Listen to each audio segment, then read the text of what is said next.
6 years after running away with her BF, my younger sis came back and my mom forgot all that I had done for her. Now she is being arrested for what she did. I, 27F, have been living with my mom for the past 6 years, ever since my younger sister Kate, 26F, ran away with her boyfriend Matt, 28M. It's been a challenging time and now things have taken an unexpected turn. Let me give you the full story. Kate and Matt started dating when they were in high school. Kate was 16 and Matt was 18. From the moment they got together, they were inseparable. Kate would spend every free moment with Matt, often skipping family dinners or events to be with him. At first, my mom and I tried to be understanding. We remembered what it was like to be young and in love. But as time went on, we started to have serious concerns about Matt and his influence on Kate. Matt wasn't a good student. He barely scraped by in his classes and seemed more interested in partying than planning for his future. He started drinking heavily when he was still in high school, and by the time he graduated, he was smoking regularly too. Kate would come home smelling of smoke and alcohol, and her grades started to slip. My mom and I tried to talk to Kate about our concerns. We pointed out how Matt's behavior was affecting her school performance and her relationships with the rest of the family. But Kate wouldn't listen. She insisted that we didn't know Matt like she did, that he was misunderstood, and that she was helping him become a better person. Things came to a head when Kate was 18 and Matt was 20. It was my grandmother's 70th birthday, and we were having a big family celebration. Kate begged us to let her invite Matt, promising that he would be on his best behavior. Against our better judgment, we agreed. The party started well enough. Matt arrived on time and was polite to everyone. But as the evening wore on, it became clear that he had been drinking before he arrived. He got louder and more obnoxious, making inappropriate jokes and trying to get Kate to leave the party with him. When my uncle gently suggested that maybe Matt should call it a night, Matt exploded. He started yelling at my uncle, calling him names and accusing him of trying to control Kate. He knocked over the cake table in his anger, ruining the beautiful cake my aunt had spent hours making. Kate tried to calm him down, but he pushed her away. Finally, my cousins had to physically remove him from the house. The next day, my mom and I sat Kate down for a serious talk. We told her that we couldn't stand by and watch her throw her life away for someone who clearly had no respect for her or her family. We explained that Matt's behavior was not normal or acceptable, and that we were worried about where their relationship was heading. Kate got defensive. She accused us of never giving Matt a chance, of judging him unfairly. She insisted that he was going through a rough patch, and that she could help him if we would just be more supportive. That's when my mom lost her patience. She told Kate that she had to choose, either her family or Matt. Looking back, I wonder if we pushed too hard, but at the time, we truly believed we were doing what was best for Kate. We never expected her to actually choose Matt over us. That night, while my mom and I were asleep, Kate packed a bag and left. She left a note saying she was going to live with Matt and that we shouldn't try to contact her. We were devastated. The next few years were really tough. My mom was heartbroken. She blamed herself for Kate's departure, wondering if she had been too harsh or if she had missed signs that Kate was so unhappy. I tried my best to support her both emotionally and financially. I had just finished college when Kate left, and I had been planning to move out and start my own life. Instead, I decided to stay home and help my mom. I got a part-time job at a local bookstore to help with the bills. It wasn't what I had envisioned for my life, but I couldn't bear the thought of leaving my mom alone. As the years passed, we tried to move on with our lives. But Kate's absence was always felt. Every holiday, every family gathering, there was an empty seat at the table. My mom would often talk about how much she missed Kate, wondering where she was and if she was okay. She'd say things like, "I wish I had never given her that ultimatum. Maybe if I had been more understanding, she'd still be here." I had my own complicated feelings about the situation. Part of me was angry at Kate for leaving, for choosing Matt over her family. But another part of me missed my little sister and worried about her. We had always been close growing up, and it felt like there was a hole in my life where she used to be. We tried to find Kate a few times over the years. We reached out to her old friends, checked social media, even hired a private investigator at one point. But Kate didn't want to be found. The few leads we got suggested that she and Matt were moving around a lot, never staying in one place for long. So, life went on. I worked my way up to manager at the bookstore. I dated a bit, but nothing serious. Most of my energy went into my job and taking care of my mom. It wasn't always easy, but we had found a kind of stability. Then yesterday happened. I came home from work, expecting another quiet evening with my mom.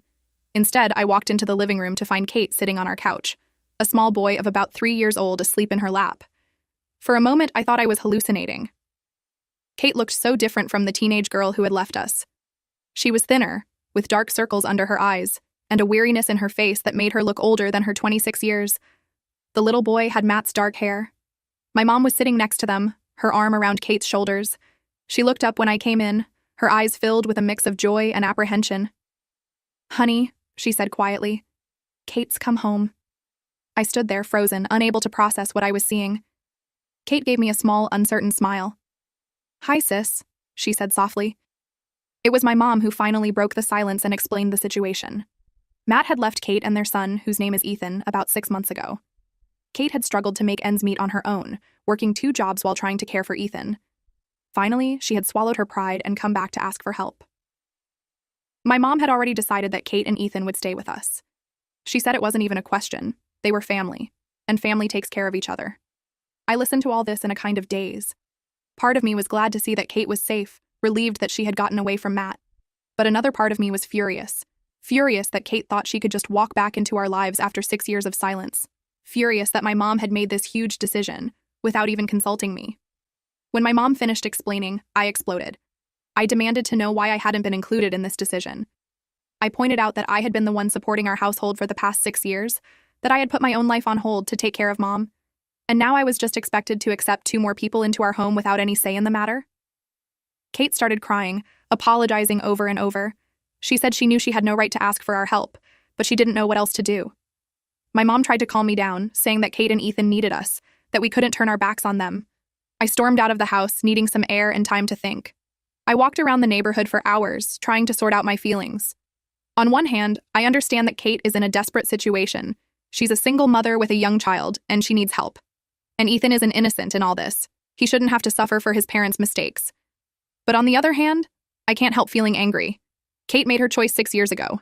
She chose Matt over us, left us without a word, and now she expects to be welcomed back with open arms? And what about the past 6 years of my life? I've worked hard to support my mom and keep our household going. Now I'm expected to support Kate and Ethan too. There are practical concerns as well. Our house isn't very big. Where are Kate and Ethan going to sleep? And what about the financial strain? My bookstore job pays decently, but it's not enough to support 4 people. Will Kate be able to find work? Who will take care of Ethan while she's working? When I finally came back home, Kate and Ethan were asleep in my old room. My mom was waiting up for me. She tried to talk to me about the situation, but I was too exhausted and emotionally drained to discuss it further.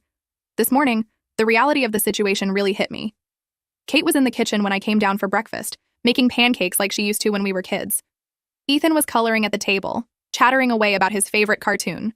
My mom was smiling more than I'd seen her smile in years. For a moment, it was like the past 6 years had never happened. We were a family again, whole and happy. But then I remembered everything that had transpired. All the pain and loneliness of the past 6 years, and the warm feeling evaporated. I left for work without saying much. All day, I've been distracted, unable to focus on my tasks. My coworkers noticed and asked if everything was okay, but how could I even begin to explain? Now I'm sitting here, trying to figure out what to do. I know my mom wants Kate and Ethan to stay. She sees this as a second chance, an opportunity to rebuild our family, and I can see how happy it makes her to have Kate back, to be a grandmother to Ethan. But I'm struggling to let go of my anger and resentment. I feel like Kate is being rewarded for her bad choices while I'm being taken for granted. I've been the responsible one, the one who stayed and took care of things, and now I'm expected to just adapt to this new situation without complaint. At the same time, I feel guilty for these thoughts. Isn't family supposed to be about forgiveness and second chances? Am I being selfish for not wanting to help my sister and nephew when they're clearly in need? I don't know what the right thing to do is. Part of me wants to put my foot down, to say that Kate and Ethan can't stay. But I know that would break my mom's heart and potentially leave Kate and Ethan with nowhere to go. Another part of me thinks I should just accept the situation and try to make the best of it. Maybe this could be a chance to rebuild my relationship with Kate, to get to know my nephew.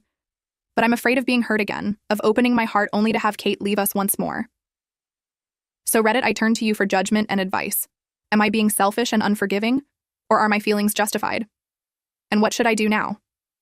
How do I navigate this complicated family situation without losing my mind or destroying my relationships? I feel lost and conflicted, torn between my lingering anger at Kate and my love for my family. Any insights or advice would be greatly appreciated. Update. I really need to post this. I never expected my day to take such a dramatic turn. I was at work, trying to focus on my tasks despite the turmoil at home, when I received a call from my mom. Her voice was shaking as she told me that the police had come to our house and arrested Kate. I was stunned. What could Kate have possibly done to warrant an arrest? I left work immediately and rushed to the police station. When I arrived, I found my mom already there, looking pale and shocked. An officer sat us down and explained the situation. What he told us left us reeling. It turned out that Kate and Matt's life over the past 6 years was nothing like we had imagined. They hadn't been struggling to make ends meet or trying to build a better life. Instead, they had been involved in a series of cons and scams. The officer explained that Kate and Matt had developed a routine. They would move to a new town, and Kate would seek out wealthy married men. She would seduce them and start affairs. Meanwhile, Matt would gather evidence of these affairs, photos, videos, text messages. Then they would use this evidence to blackmail the men, threatening to expose their infidelity unless they paid up. I felt sick listening to this. I couldn't believe that my sister, the girl I grew up with, could be capable of such manipulation and deceit. But as the officer continued, it only got worse. Their latest target had been a man with significant wealth and powerful connections. Kate had seduced him, and he had fallen for her act completely. He believed she was a single mother struggling to care for her son. He had given her money, helped her find a place to live, even talked about leaving his wife for her. But then he discovered the truth. He found out about Matt, realized that Kate was married, and uncovered their whole operation. Instead of giving in to their blackmail attempts, he used his connections to set a trap for them. Matt was caught first. He had been arrested a week ago in another city. Kate had managed to escape, and that's when she had come to us. She hadn't told us anything about what was really going on. She had used us as a hiding place, putting us at risk without a second thought. The police had been tracking Kate and finally traced her to our house. That's why they had come to arrest her. The officer told us that Kate was facing serious charges: fraud, blackmail, and possibly even prostitution. She was likely looking at significant jail time. As for Ethan, child services had been notified. However, given that my mom and I were his closest relatives and had no involvement in Kate's crimes, we would likely be given the option to take custody of him if we wanted. I sat there, trying to process all of this information. I felt a whirlwind of emotions: shock, anger, betrayal, sadness. I looked at my mom and saw tears streaming down her face. She looked broken, as if her whole world had shattered. We were allowed to see Kate briefly. She was in a holding cell, her face streaked with tears. When she saw us, she broke down sobbing, begging us to help her. She swore she never meant for things to go this far, that she and Matt had just been desperate for money at first, and then things had spiraled out of control. I didn't know what to say to her. Part of me wanted to yell at her, to demand how she could have done this, how she could have lied to us and used us. But seeing her there behind bars looking so small and scared, I couldn't find the words. In the end, I just told her that we would look after Ethan and left. The next few days were a blur. We had to deal with lawyers, child services, and the press who had gotten wind of the story. Our quiet life had been turned upside down. Ethan was placed in our care temporarily while the legal process unfolded. He didn't understand what was happening, only that his mommy was gone and he was living with us now. It broke my heart to see him asking for Kate, not knowing if or when he would see her again. My mom was devastated. She blamed herself, wondering if she had done something wrong in raising Kate, if there were signs she had missed. I tried to comfort her, but I was struggling with my own emotions. I felt angry at Kate for putting us through this, for lying to us and using us. But I also felt guilty.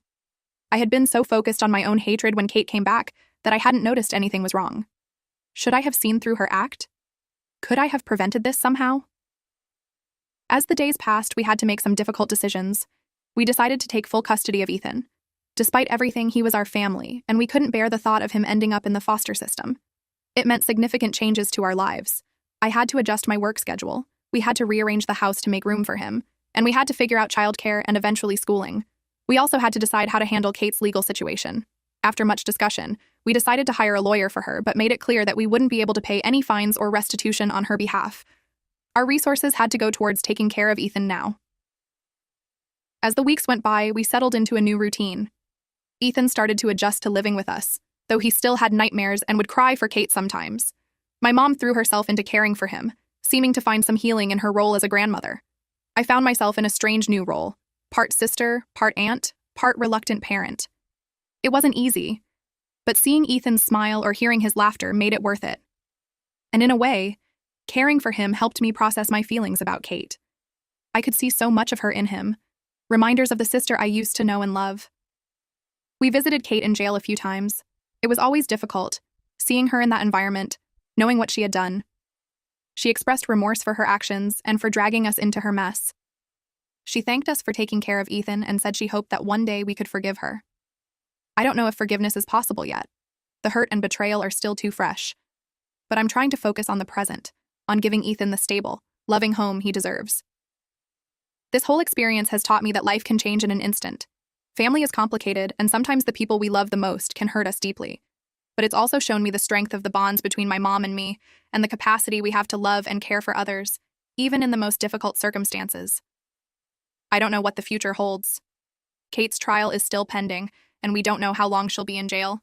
Raising Ethan will undoubtedly bring new challenges, but for now, we're taking it one day at a time, trying to create a new normal in the wake of this family tragedy.